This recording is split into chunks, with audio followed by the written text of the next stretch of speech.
હિમાચલ પ્રદેશમાં 3 સ્થળોએ વાદળ ફાટવાના અને 9 સ્થળોએ અચાનક પૂરના કારણે ગુરુવારે મૃત્યુઆંક 5 પર પહોંચી ગયો છે.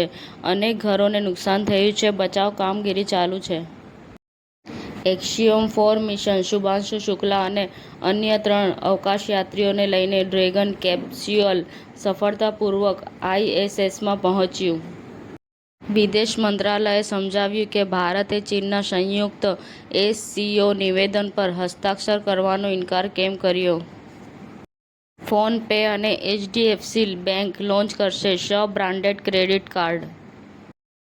148મી રથયાત્રાના એક દિવસ પૂર્વે ભગવાન જગન્નાથે ધારણ કર્યો સોના વેશ.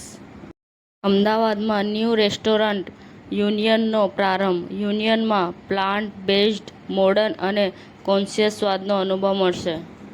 યુરોપિયન યુનિયનના નેતાઓ યુએસના ઝડપી વેપાર સોદાને સમર્થન આપવા કે વધુ સારી શરતો મૂકી તે માટે બેઠક યોજી હતી. મોરબીના નાની વાવડી ખાતે જિલ્લા કલેક્ટર શ્રી કેબી ઝવેરીએ બાળકોની આંગળી પકડી હરખભેર શાળામાં પ્રવેશ અપાવ્યો. અરવલ્લી જિલ્લાના ટિંટોઈ ગામના સરપંચ પદે પ્રદીપભાઈ પટેલનો ઐતિહાસિક વિજય. 1525 મતોથી મળ્યો ભાવિનો આશીર્વાદ.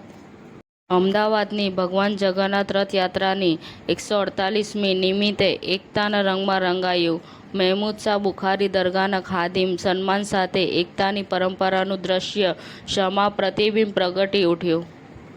હવામાન વિભાગે ગુજરાતમાં આગામી 6 દિવસ ભારે વરસાદની આગાહી કરી. સમાચાર ટુડે ન્યૂઝ ચેનલની ટીમ અને જે સત્ય છે તે જ બતાવશે. આપ જોતા રહો સમાચાર ટુડે ન્યૂઝ ચેનલ. ગુજરાતની ધરતીનું ગુજરાતીઓ માટે જ, એટલે કે સમાચાર ટુડે ન્યૂઝ.